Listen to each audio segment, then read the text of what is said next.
y la gente estaba abrumadita sin comer, porque cuando venía el Cerela del Carabucino a vender el pan por aquí que valía a real y a 3 perras el pan, me acuerdo una vez que ahí en la soldadita estaban cavando el mi Pedro, Reyes y Esteban, y pasaba ahí por la judicial, dice que él vendiendo el pan, el hombre, y tú me vas al Cerela con el pan. Vamos a ver si recesamos entre lo que tengamos de nuestro, compramos un pan.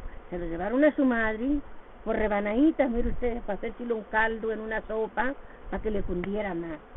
Y el hambre que va a ser, y hartos a acabar todo el día. Bueno, eso de contar, ¿verdad? En aquella época fue duro. Oh, madre mía. Que no vuelva, que no lo conozcamos ni nosotros ni los nuestros hijos, ya ni nadie, los nietos, lo que pasemos entonces.